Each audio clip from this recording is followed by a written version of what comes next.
Que l'on parte ou pas en vacances cet été, nous aurons beaucoup d'avantages. Certainement des jours plus longs que l'hiver et certainement aussi plus lumineux. Donc les gens, nous sommes plus sensibles à ces moments-là et donc généralement plus ouverts, plus souriants, et c'est le moment des vacances où même si on part pas, on s'aperçoit que les gens sont quand même plus détendus. Alors, comment allons-nous traverser cet été?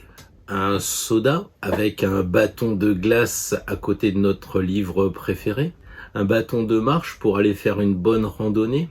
Ou une boussole avec un bâton de coudrier pour découvrir de l'eau et tous les réseaux Hartmann et autres?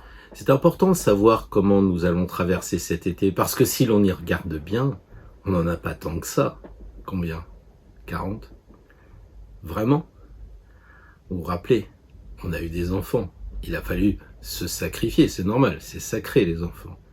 Vous vous souvenez aussi, au début, quand on n'avait pas trop d'argent, qu'on ne pouvait pas partir? Vous vous souvenez ces années où on a eu un peu de maladie et on n'a pas pu partir non plus? Vous savez, ces moments où on n'y croit pas trop parce qu'on n'a pas la pêche, on a des soucis de travail et du coup, on a le syndrome de next year. Ça sera mieux l'année prochaine.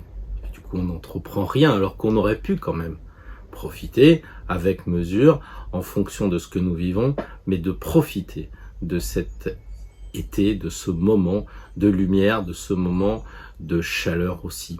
Alors oui, on n'en a pas tant que ça et on s'en est bien aperçu avec le confinement que c'était précieux. Alors précieux près des cieux, je pense, parce que nous sommes quand même sur une chaîne plutôt teintée de spiritualité, donc oui, précieux, et il faudra peut-être pas passer à côté quand même. Ça me paraît vraiment indispensable de réfléchir à comment allons-nous traverser cette saison d'été.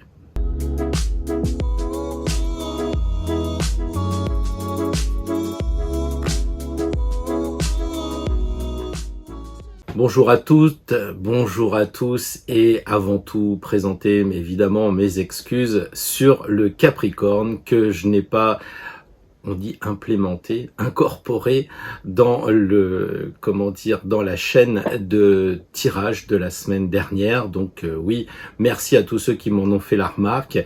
J'ai réagi au mieux, évidemment, parce que il faut le temps pour télécharger. Évidemment, le tirage avait été fait, mais il fallait prendre le temps de le remettre sur une autre vidéo pour pas que ceux qui travaillent et ceux qui sont Capricornes et ceux qui sont intéressés par tous les signes, eh bien, soient frustrés. Donc, encore une fois, je vous présente toutes mes excuses pour cet oubli. C'est vrai que j'ai oublié de compter, mais quand j'ai vu que la vidéo durait, je crois, 1h40, je me suis dit, il doit y avoir tous les signes. Il fallait boucler parce que ça prend beaucoup de temps pour télécharger une vidéo de cette longueur. Bon voilà, je pense que c'est pas la première fois que ça m'arrive. J'ai été voir mon psychologue. Pourquoi t'en veux aux Capricornes? Qu'est-ce qu'ils t'ont fait les Capricornes? Donc je t'ai dit dans le mail quotidien, ce qui s'est passé, c'était le Capricorne qui annonce le froid. Eh ben mon frigidaire, mon réfrigérateur est tombé en panne et j'ai donc dû changer le congélo juste au moment où j'étais en train d'implémenter donc cette vidéo. Donc voilà, c'est sûrement qu'il n'y a pas de hasard dans la vie. Et ben justement, on va en parler avec cette vidéo qui va venir. Mais avant, je voudrais quand même clarifier un peu la situation parce que j'ai l'impression que j'ai pas été très clair. Alors, nous ferons pour juillet et août, pendant ce moment d'été, des vidéos tous les dimanches avec le tirage. On parlera de la nouvelle lune, on parlera de la pleine lune, on fera comme d'habitude, simplement ça sera pas longuement développé le samedi, sauf si j'en ai envie, mais le dimanche, tous les dimanches, nous aurons une introduction sur ce qui se passe, sur l'astrologie, et on va en avoir à dire, notamment pour ceux qui me suivent avec le mail quotidien sur la conjonction, j'allais dire presque triple, parce qu'on a le nœud nord, on a Uranus et on a Mars début du mois d'août, donc ça va chauffer, surtout en carré avec le soleil. Bref, je vais pas déflorer tout ça, mais ça sera des moments forts, donc bien entendu, il y aura 2 vidéos dans la semaine, mais pas forcément le samedi. C'est juste ce point-là qui va choper. Mais donc on se retrouve le dimanche matin sans problème avec une introduction sans doute un peu plus longue et puis le tirage des 12 cartes comme on le fait tout le temps depuis quelques années. Ensuite, je continuerai à envoyer quoi qu'il arrive le mail quotidien, donc sauf si je suis dans le Sahara occidental sans 4G, mais sinon il y a de fortes chances que je puisse vous continuer à vous transmettre le mail quotidien. Donc si vous n'êtes pas abonné, c'est le moment de le faire. Vous m'écrivez sur spiral@hotmail.fr et on se retrouve demain matin dans votre boîte à lettres. Ensuite, je continuerai de mettre des photos comme je le fais sur Instagram parce que je pense que ça m'a un peu ouvert l'esprit, que les vidéos c'est YouTube, que les écrits c'est les mails, mais entre les deux il y a encore des photos qui peuvent nous permettre de réfléchir et d'avancer toujours plus libre sur notre chemin. Voilà donc des mails, des Instagram, des je crois qui sont répercutés d'ailleurs sur Facebook, et puis aussi la vidéo qui continuera quand même avec peut-être des vidéos justement qui seront un peu dans un autre décor que celui-là, si tant est que c'est possible. Voilà, parce que la vie, le chemin, quelquefois, il est sinueux. Et puisqu'on parle de chemin, parlons-en. Je parle de ce bâton de glace parce que la glace, c'est ce qui va dans notre corps et je pense que on ne peut pas le nier, le corps. C'est quelque chose d'important et dans ces vacances-là, on va les nourrir, forcément. Alors, il y aura peut-être un peu plus de rosée que d'habitude, à charge pour nous. Nous sommes des grands garçons et des grandes filles pour justement faire attention à notre corps parce que c'est vrai que quelquefois on se dit ouais bon c'est l'été, allez j'ai pris 25 kilos, c'est quand même pas grave. Oui mais notre corps lui s'en souvient, c'est comme mon congélateur là, il y a l'obsolescence programmée. Parce qu'une chose est sûre quand même, c'est que le créateur, il a joué avec l'obsolescence programmée. En gros, je vais mourir. Je sais pas pour vous, mais moi il y a de fortes chances que ça arrive.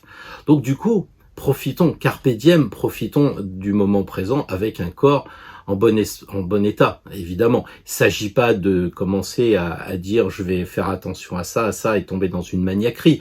Justement, équilibrer son corps, mais aussi équilibrer ses gestes et ses pensées, c'est vraiment important. Donc le bâton de glace, pour moi, symbolisait le corps, qui est vraiment important. Et c'est là toute la différence entre la maison 9, vous savez, la religion, et la maison 12, en astrologie, la spiritualité, parce qu'il y en a un qui a évidemment une base de livres sacrés très très important, mais qui a donné une application dogmatique. On peut pas sortir de l'interprétation des pères de l'Église, etc. Et donc, on tombe dans le dogmatisme. Et la maison 12, évidemment, c'est la spiritualité. Donc, ça peut amener un New Age où on fait sa tambouille, etc. Mais si ça nous convient et si ça nous permet d'avancer plus librement sur le chemin, pourquoi pas, après tout. Mais c'est vrai que il y a beaucoup plus de possibilité d'avancer et c'est souvent plus difficile parce que le dogme encadre évidemment la religion, elle est encadrée, alors que la spiritualité c'est le mat qui se barre avec son bout de bois et puis sa besace et puis les chiens et autres hyènes qui le bouffent un peu parce que il prend des chemins qui ne sont pas ceux de tout le monde. Donc ça c'est très important de voir la différence entre religion et spiritualité. On va en parler justement plus avant parce que je voudrais qu'on parle effectivement de ce fameux chemin. Et le bâton du mat, justement, représente la solitude du pèlerin, celui qui doit marcher et qui doit passer de son corps à son esprit. C'est un peu ce que disait le célèbre verso Rabelais, un corps sain dans un esprit sain. Autrement dit, il faut équilibrer notre corps et nos pensées. Et donc je pense que la solitude du pèlerin, la marche est justement le symbole de cette idée que nos vacances, on pourrait les passer avec nous-mêmes en conscience. Ça pourrait être intéressant. Enfin, le bâton de l'ermite, j'en ai un peu parlé aussi dans le mail quotidien, si on regarde bien, c'est pas une canne. Il s'appuie pas dessus, lui. Alors que le mat, oui, il a l'air de planter le bâton, comme on dit au ski, de façon à lui donner une cadence et de s'appuyer comme un troisième pied. En revanche, l'ermite, non, il tient la main, à la main sa canne, sans la serrer complètement. Donc il y a une idée de qu'est-ce qu'il reçoit, avec quoi il se connecte. Et ce bâton, en forme d'onde, ça nous interpelle pas? Et puis cette main bleue qui symbolise dans le tarot les émotions, la réceptivité. Et justement, il tient la canne de la main gauche, côté réceptif. Donc on voit bien que l'ermite nous enseigne de faire le lien entre le cosmique et le tellurique. Certes, le mat le fait aussi, la tête dans les étoiles, on en parlera, mais je crois que l'ermite nous fait comprendre concrètement la vibration qu'il y a entre le monde terrestre et le monde céleste, cosmique plus exactement. C'est un peu comme quand on va à Chartres, on s'aperçoit qu'il y a un clocher et en dessous le clocher, il y a un puits. Et ils font tous les deux 33 mètres. Donc on a une connexion avec le clocher vers le cosmique, et puis évidemment le puits nous relie avec le tellurique. Ça doit être intéressant de se retrouver entre le puits et le clocher, non? Pour voir comment ça vibre. Surtout si on est sous la voûte à Chartres, là, il y a de fortes chances qu'on soit envoûté. Alors l'ermite, bien plus qu'un vieillard qui n'arrive pas trop à marcher, c'est plutôt Moïse qui va frapper avec son bâton pour ouvrir la mer Rouge. Quelle couleur il est son bâton? J'ai un doute. À moins que, si c'est pas Moïse, ce soit Hermès, le 3 fois sage, le trismégiste. Mais là, on est à un 3e niveau. Donc on a le corps, on a la psychologie, la psyché, et puis maintenant, on a le divin. Donc voilà 3 choses importantes, peut-être, à voir dans notre besace pour passer ces vacances d'été. Nous avons donc 3 chemins, si je puis dire, mais il convient de s'en approcher avec une idée de fusion, c'est-à-dire non pas de division, c'est pas 3 chemins différents, c'est le même chemin qui est superposé avec des strates, un peu comme si vous disiez oh ben je trouve que les taureaux c'est quand même moins important que les sagittaires parce qu'on est quand même plus près du but. Oui d'accord, mais quand vous êtes à Léonard de Vinci, les Michel-Ange et d'autres, ah vous êtes que de tels signes, oui parce que en fait on monte comme ça, et donc les chemins se superposent. Les 3 chemins que l'on vient de voir, ils sont sur une même longueur d'onde. Peut-être qu'il faudra dépasser ce chemin des vacances, parce que on prend le chemin des vacances en ce moment, mais après on va prendre le chemin de la rentrée. Donc ce qui signifie qu'en fait, ça serait peut-être intéressant de dire que ces vacances-là pourraient être le point de départ d'une marche différente de ce que l'on a l'habitude de faire. Alors le mot chemin, je l'ai pris dans l'accroche pour le site, prends ton chemin, donc prenons notre chemin et pas celui des autres, ça c'est vraiment extrêmement important à pas à comprendre, mais à vivre, à ne pas se faire endoctriner par les amis, par les infos, etc. Je le dis tout le temps, mais c'est pas facile à faire. On va dire, oui, je m'en fous de ce qui se passe en Ukraine, mais enfin, si on entend les canons qui se braquent d'un côté, peut-être que ça va devenir important et qu'on pourra pas garder cette idée de moi je fais les trucs dans mon coin, quoi. Tout est lié, on l'a appris dans la médecine holistique, et là on s'aperçoit que tout le monde est lié en ce moment, et il n'y a pas uniquement qu'Internet. Alors moi en prenant le mot chemin, ça me rappelait évidemment le chemin de Compostelle, un chemin donc qui vise au développement personnel. Ensuite, il y a le mot voie aussi qui est intéressant, parce qu'en alchimie on parle de la voie sèche, de la voie humide. On voit cette idée justement de chemin, de voie, de voilà. Et je pense aussi à Jack Kerouac qui m'a beaucoup interpellé. Déjà, vous regarderez comment il a tapé son roman, c'est-à-dire qu'il n'y avait pas de chapitre, etc. Il a pris un papier, donc je vous laisse aller voir sur internet Jack Kerouac. Il a pris un papier, un rouleau, et puis maintenant ça vaut très cher ce rouleau où il a tapé sur la route. Parce que Jack Kerouac, c'est ça, c'est sur la route. Et Jack Kerouac a développé cette idée donc dans son fameux roman Sur la route. Je vais vous lire ça. Il faut dépasser le stade des plaisirs charnels et s'intéresser maintenant à Dieu et aux visions sacrées. Donc on voit qu'au début on a bien le corps, et puis après on va vers quelque chose de plus divin, de plus spirituel. Donc Jack Kerouac, c'était ça lui, sa route.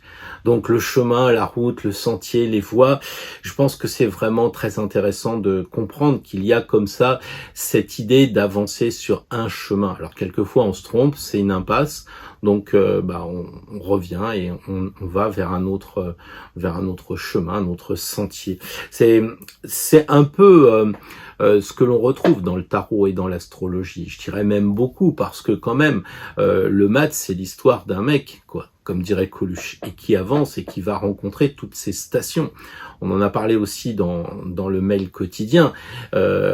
Arrivé à 12, eh bien, il va faire le grand retournement.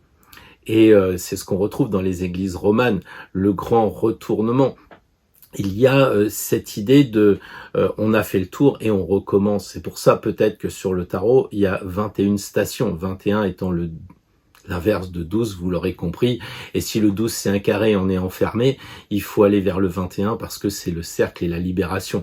Donc, cheminer, c'est la quadrature du cercle, peut-être. Alors, le chemin de l'astro, évidemment, 12 signes, forcément, les 12 travaux d'Hercule, ça je vous renvoie à ce grand classique qui est super intéressant. Les maisons, c'est pareil, les 12 moments importants de la vie. Quand on me dit, mais moi je sais pas, la maison 7, la 8, la 9, etc. Mais c'est un chemin. Si vous prenez la maison 1, c'est-à-dire l'ascendant, bah, c'est l'enfant qui sort, sa personnalité, il va peut-être crier plus que d'autres, enfin vous voyez. La maison 2, c'est qu'est-ce que fait l'enfant? Bah, il prend le sein de sa mère, faut manger. La maison 2, c'est bien manger. Bon, par extension, c'est aussi l'argent parce que c'est les fruits de notre travail, etc. Mais pour manger. Après, l'enfant, bah, il va à l'école, c'est la maison 3. Après, bah, il va rentrer à la maison, c'est la maison 4, le foyer, la chaleur des siens. Et puis après, bah, il va découvrir l'amour quand même, l'amour de ses parents, peut-être un peu plus des fois. C'est la maison 5. La 6, c'est le quotidien, avec les problèmes de santé qui vont bien. Donc là, la maison 6, notre petit enfant, il commence à bosser, vous comprenez? En maison 7, il va se marier, il va signer des contrats, il va acheter sa première voiture. En 8, le petit enfant, il commence déjà à vieillir, il découvre la mort, et il découvre que le corps se transforme, que les gens se transforment. La vieillesse, la maison 9, il a beaucoup d'argent, il arrive bientôt au sommet, et là il va pouvoir aller vers quoi? Bah, vers l'étranger.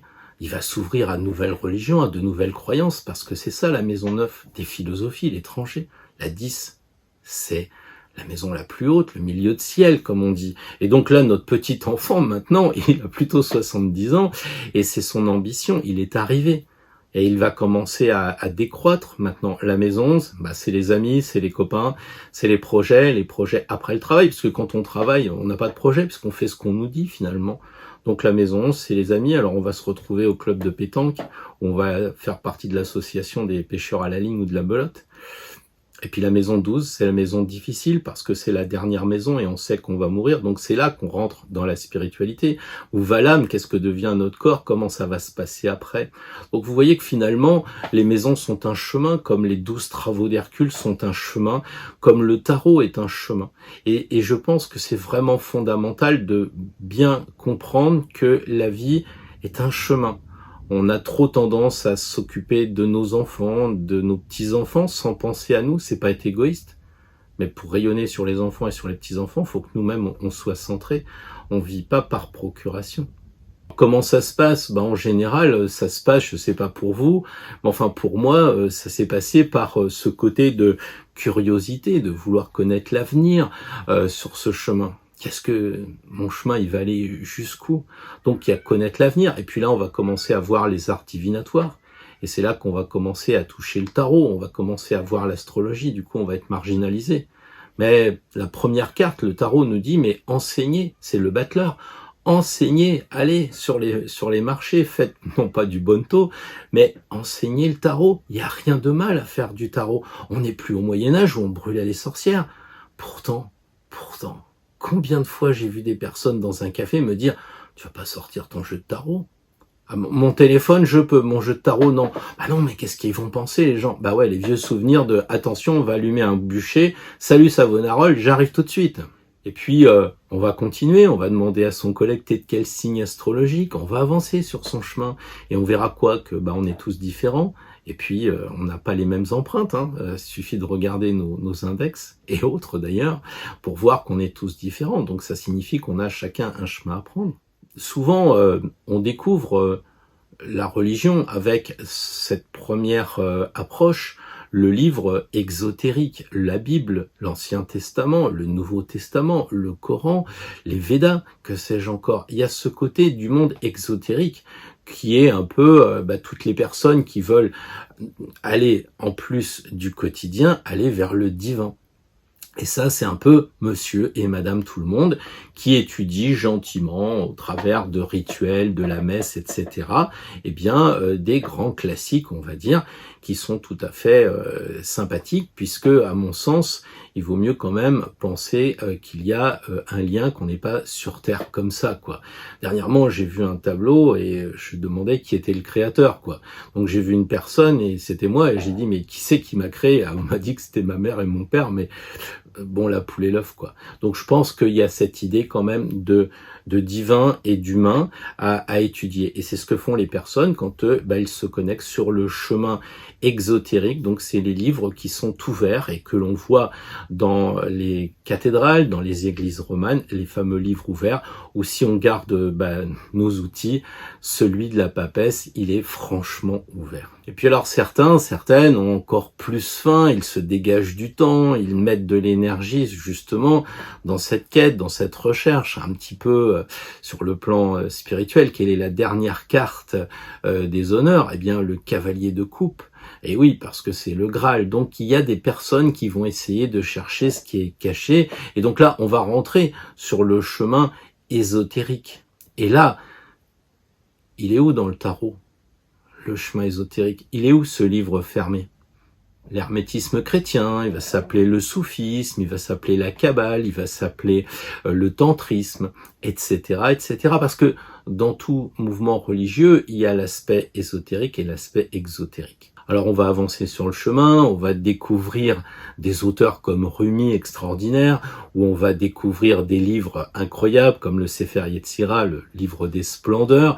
Bref, on va quand même essayer d'aller plus loin, de travailler à la fois sur nous et sur les textes sacrés, et ça va avancer grave, je veux dire, sur notre chemin. Il n'y a pas de jugement de valeur, il y a des personnes qui vont être luthiers, qui vont faire un travail fabuleux et qui n'auront pas les connaissances du livre de la splendeur ou de l'arbre séphirotique, mais ils seront connectés et ils auront une vie exemplaire. Donc attention à ce genre de choses, de dire oui, non mais ça y est, j'ai commencé des cours de Kabbale, mon petit gars.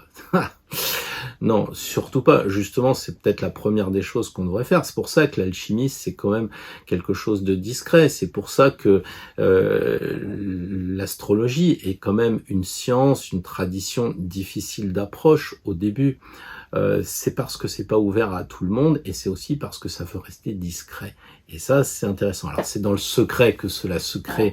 Je connais l'histoire, mais je pense aussi que être humble est une des premières choses. Et la difficulté, quand on parle comme ça à un micro, bêtement, à une caméra, bon, j'imagine que vous me regarderez plus tard, mais moi, je suis devant un cercle lumineux avec une caméra, eh bien, on se dit, est-ce qu'on peut tout dire? Alors, jusqu'où on peut aller? Oui, allô, on est en train de me dire que j'ai pas dit où était situé le livre ésotérique. Bah, justement, faut pas le dire. Ah, d'accord, bon, Hermès, Hermite, vous verrez ça. Bon, la régie, vous me laissez un peu tranquille. Je sais pas si c'est la régie ou si c'est des ondes, mais enfin, ce qui se passe, c'est qu'on me dit que peu importe le chemin qu'on utilise, ésotérique, exotérique, on passe de l'un à l'autre, là aussi tout est possible, mais dans tous les cas, ce que l'on voit, c'est la connexion entre la terre et le ciel. Et c'est tout de suite ce que nous enseigne le mat qui nous représente avec les pieds bien ancrés en terre et la tête vraiment dans les étoiles. C'est la liaison entre le haut et le bas, entre l'esprit et la matière. En Aikido, on dit Tenchi, la terre et le ciel. Je suis sûr qu'il y a la même chose dans tout ce qui va toucher l'Asie pour les traditions ésotériques. Moi, j'ai longtemps cheminé comme ça dans mes premières années de jeune adulte ou de vieux ado, en essayant de rencontrer des maîtres, ce que j'ai eu la chance d'avoir, plutôt des maîtresses, et au sens noble du terme, et d'avoir aussi des rencontres dans des lieux sacrés, des lieux énergétiques, parce qu'on a besoin de personnes pour avancer, et on a besoin aussi de livres. On a aussi besoin de lieux, parce que c'est ainsi que la tradition se transmet. Une question se posait à moi, c'était ce lien entre la terre et le ciel, c'était bipolaire, c'était le pôle nord et le pôle sud, quoi. Il y avait deux pôles. Mais entre les deux, il y a bien la terre quand même. Et c'est ça qui m'ennuyait, surtout que dans toutes les traditions, il y avait le Père, le Fils, le Saint-Esprit, Brahma, Vishnu, Shiva, enfin bref, tout était dans un ternaire. Et là, j'avais juste le cheminement exotérique et ésotérique. Il fallait que je trouve comment aller plus loin. Et plus j'avançais, plus j'étais perdu parce que on mélangeait le corps et l'esprit.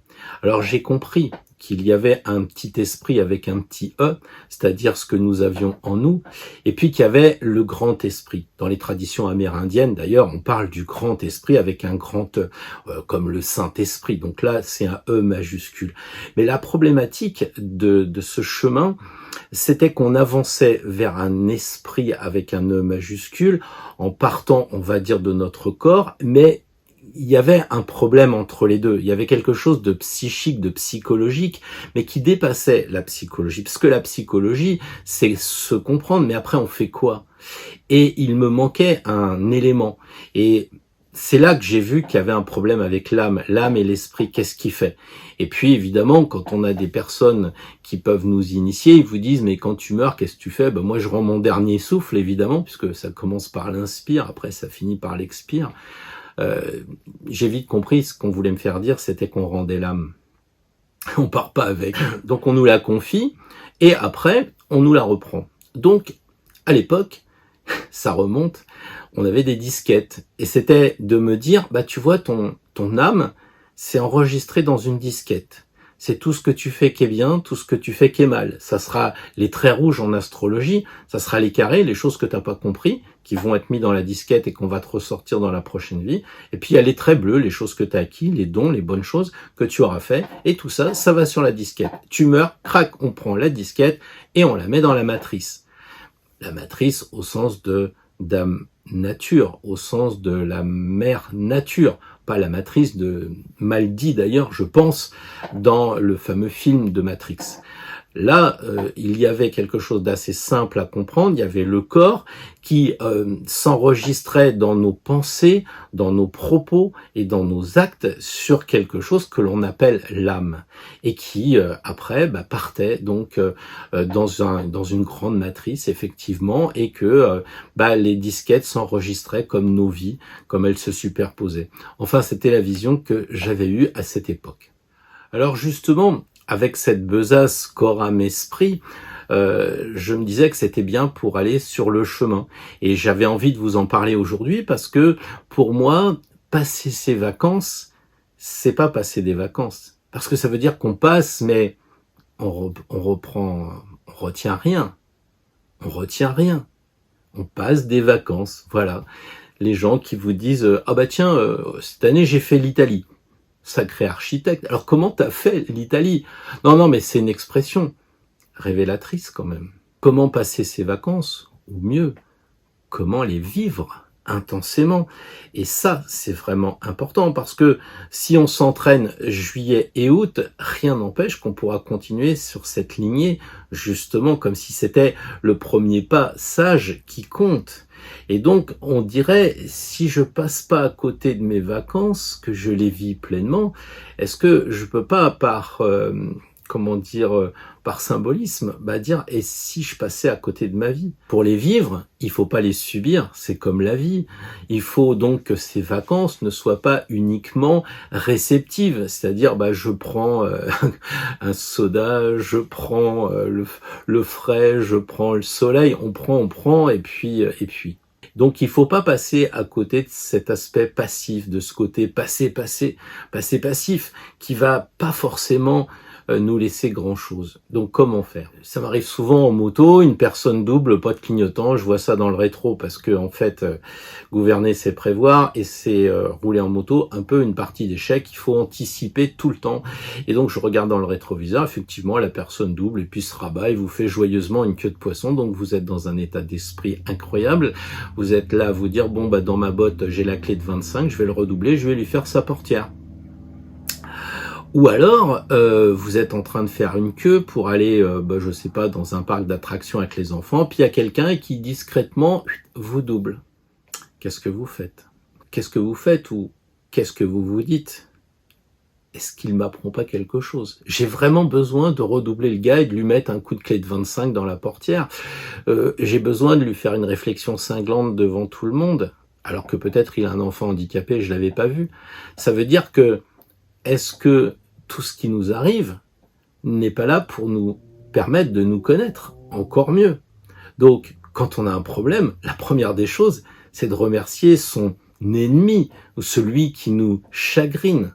C'est la première des choses. Donc de là à demander d'avoir, non pas des épreuves, parce que c'est quand même des vacances, mais même en vacances, ça arrive tout le temps. On voit des gens sur le bas-côté, là, ils cherchent désespérément la roue de secours qui est sous une tonne de fringues et autres de vacances. Je me souviens d'un très beau voyage à Antelope Canyon. Je ne sais pas si vous connaissez ce lieu, mais on avait un guide probablement d'origine indienne. Donc Antelope Canyon, c'est les Indiens à plumes et pas les Indiens à poing. D'accord ? Et donc, voyant qu'il y avait des Français, on a un peu servi de punching ball. Et vas-y sur les Frenchies, vas-y sur les parigots aussi, ils connaissaient ce mot-là et tout ça. Et donc moi j'ai commencé à être énervé par ce gars-là et je commençais à le prendre en grippe. Finalement, c'était une grosse erreur parce que, à bien y réfléchir, tout ce qu'il mimait, c'était tellement vrai. Donc pourquoi je serais monté sur mes grands chevaux?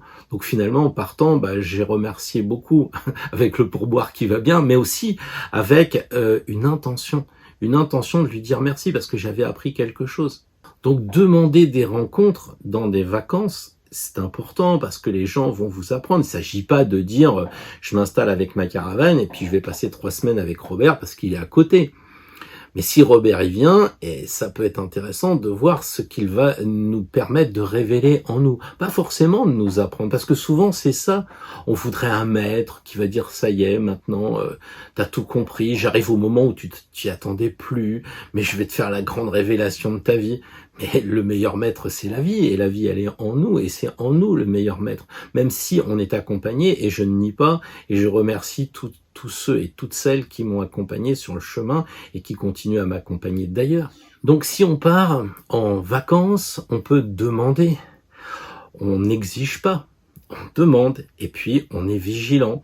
Et puis on rentre, et puis moi c'est ce qui m'est arrivé de Barcelone, j'avais demandé, alors j'ai fait des très belles rencontres, j'ai eu des bons moments, j'ai découvert des choses, alors que ça faisait 100 fois que j'avais été voir la Sagrada Familia, je découvrais des choses encore nouvelles, etc. Des rencontres, tout ça.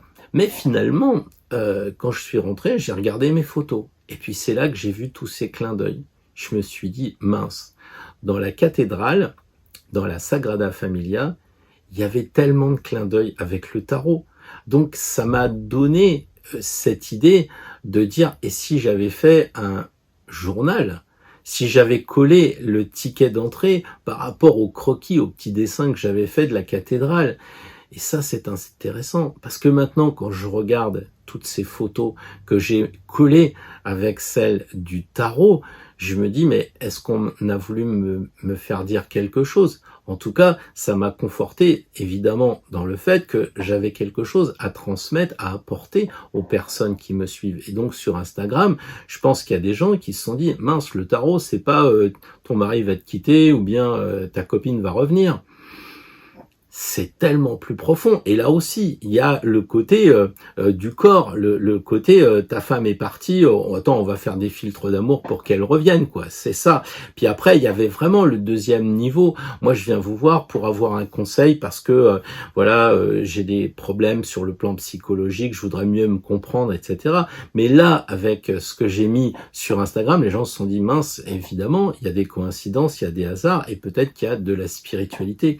Donc l'objectif, c'était pas du tout ça dans mes vacances, mais ça l'est devenu. Il faut donc apprendre à décrypter aussi bien les signes que l'on voit dans les cathédrales romanes, dans le tarot ou que sais-je encore, mais dans notre propre vie. C'est ça que ça nous apprend. Parce que décrypter tout le temps, décrypter le tarot, ouais, pourquoi il y a 21 brins d'herbe et demi dans la carte du mat? Ouais, ok, une fois qu'on le sait, ça fait quoi? Ça nous apprend à être vigilant et à décrypter ce que l'on nous envoie dans les signes, dans les écorces d'arbres, dans les nuages. J'arrête pas de le dire, mais je crois que c'est vraiment très important de rester connecté. On nous le dit tout le temps, soyez connectés. Moi, j'ai pas une montre connectée. j'espère que c'est plus qu'une montre que je suis connecté. Alors passons à l'action, commençons à imaginer que ces vacances vont vibrer, demandons peut-être avant de nous endormir pour le lendemain de faire une belle rencontre ou d'apprendre quelque chose, faisons le bilan de la journée, utilisons peut-être un cahier pour faire les notes, pour marquer les notes, parce qu'on est pris dans les vacances, ça va très très vite, hein, prenons le dictaphone, moi c'est ce qui m'est arrivé, je prenais le dictaphone parce que j'avais pas le temps d'écrire, j'étais dans un lieu où c'était pas possible, et tout de suite on met quelques mots sur le dictaphone pour que justement les vacances on les passe 3 fois finalement, une fois parce qu'on va les vivre, une deuxième fois parce que on va au retour étudier ce qui nous est arrivé, puis une troisième fois parce que justement on pourra mettre en pratique ce que on nous aura dit. Et ça, c'est super intéressant. Donc c'est pour ça que je pense que le tirage, vous l'avez compris, de demain et que vous pourrez faire vous-même après avoir décroché sur la chaîne. Merci si vous êtes arrivé jusqu'au bout, bien entendu. Ce tirage sera en 3 cartes. Une carte sur justement un conseil comment favoriser notre corps pendant ces vacances. Évidemment, si c'est l'arcane 13, ça veut dire qu'il faudra plutôt faire un peu de régime parce que le mec, il est squelettique. Vous voyez un peu le truc, quoi. Première carte. Deuxième carte, ça sera plutôt l'aspect psychologique de l'âme, on va dire, de l'âme. Donc, si on tire l'arcane 13, on va se dire, faut couper les mauvaises pensées, enfin, il y a quelque chose comme ça, quoi.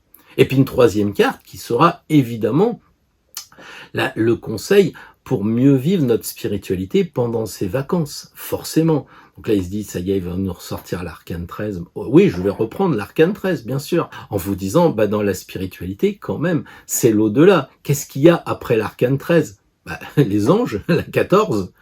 Donc, finalement, 3 cartes, le corps, l'âme, l'esprit, ou comment vivre au mieux ces 3 moyens, ces 3 façons d'appréhender la vie, et puis de trouver une carte synthétique que je ne tirerai pas, parce que j'aimerais bien que vous tiriez aussi vos cartes, que vous sortiez votre jeu, vous aurez la synthèse à faire vous-même en disant, par rapport à ce qui a été tiré, soit votre propre tirage, soit le tirage de demain, je prends mon jeu et je me dis, si je suis les 3 conseils, comment elles vont être mes vacances? D'accord? Bon, alors si c'est le diable... Ah ouais, le Cap d'Agde, pourquoi pas. Bon, sur ce, je vous laisse. Je vous souhaite une très belle journée. Je vois que l'orage s'est un peu calmé. C'était très sombre pour moi.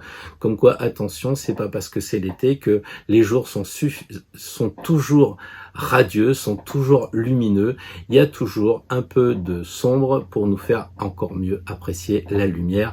Donc, les ténèbres font partie du côté de la lumière. Il me reste plus qu'à vous dire à demain matin pour le tirage. Bonne réflexion aussi si vous en faites cet après-midi. Et puis, de toute façon, on se retrouve dimanche prochain pour le tirage, sans faute, certain, et j'espère avec les 12 signes complets. Je vous souhaite une très très belle après-midi et je vous dis à demain matin.